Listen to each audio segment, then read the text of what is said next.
Halo semuanya, kembali lagi di channelku Wanita. Temukan berbagai informasi menarik tentang wanita hanya di channel ini.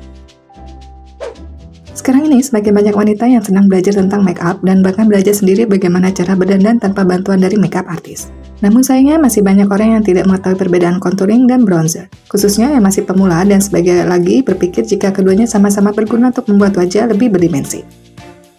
Berikut beberapa perbedaan yang harus dipahami agar tidak salah dalam penggunaannya. 1. Perbedaan fungsi contouring dan bronzer. Perbedaan contouring dan bronzer pertama adalah dari fungsi yang paling utamanya. Fungsi kontur berguna untuk menciptakan bayangan sehingga bisa mendefinisikan fitur wajah, atau dengan kata lain membuat wajah terlihat lebih tirus, dari mulai pipi yang lebih tirus, hidung yang lebih mancung, hingga mengecilkan dahi yang terlihat lebar. Teknik contouring tersebut bisa dipakai untuk membuat ilusi supaya area wajah tertentu bisa disembunyikan dengan permainan warna. Hal ini berbanding terbalik dengan highlighting yang bertujuan untuk menonjolkan fitur wajah dan contouring tidak. Sedangkan bronzer berguna untuk menambah warna hangat pada wajah sehingga tidak terlihat pucat, lebih sehat, dan lebih hidup. Selain itu, bronzer juga akan membuat kulit terlihat lebih glowing. 2. Perbedaan area penggunaan contouring dan bronzer. Untuk yang memiliki pipi cabi atau tulang pipi yang tidak terlalu menonjol, maka menggunakan contouring menjadi pilihan yang paling tepat. Aplikasikan contouring tepat di bagian bawah cekungan tulang pipi. Cara mudahnya, tarik garis dari telinga ke arah ujung mulut, kemudian berhenti di tengah pupil mata. Jika ingin membuat hidung terlihat lebih mancung, maka bisa menggunakan contouring ini pada kedua sisi hidung. Sedangkan untuk mengurangi tampilan dahi yang lebar, juga bisa menambahkan kontur di kedua sisi, namun jangan sampai melebihi lengkungan alis. Untuk yang memiliki dahi panjang, maka juga bisa memakai kontur dengan cara mendatar di bagian dahi teratas, dan bahkan juga bisa diaplikasikan di sepanjang rahang agar bisa mendefinisikan bentuk wajah. Sedangkan untuk bronzer bisa digunakan untuk memperindah beberapa bagian tubuh seperti pipi dan hidung, namun cukup diaplikasikan tipis saja. Selain itu, bronzer juga bisa diaplikasikan pada beberapa bagian tubuh seperti dagu, pelipis, dahi, dan juga pundak. 3. Cara mengaplikasikan kontur dan bronzer. Cara mengaplikasikan kontur dan juga bronzer memiliki perbedaan.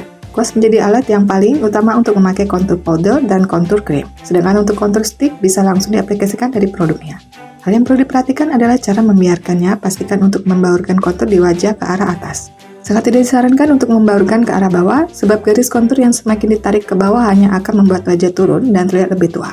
Sedangkan cara mengaplikasikan bronzer lebih sederhana jika dibandingkan dengan kontur, yaitu hanya perlu mengambil produk secukupnya, memakai kuas makeup, kemudian balurkan pada area yang diinginkan. Area pertama yang harus diberikan bronzer adalah area pipi, sedangkan area lainnya juga bisa ditambahkan dengan bronzer adalah pelipis, dahi, dagu, atau hidung yang bisa disesuaikan dengan makeup look. Barukan bronzer dengan memakai gerakan memutar supaya warnanya bisa merata dan hasilnya tidak belang.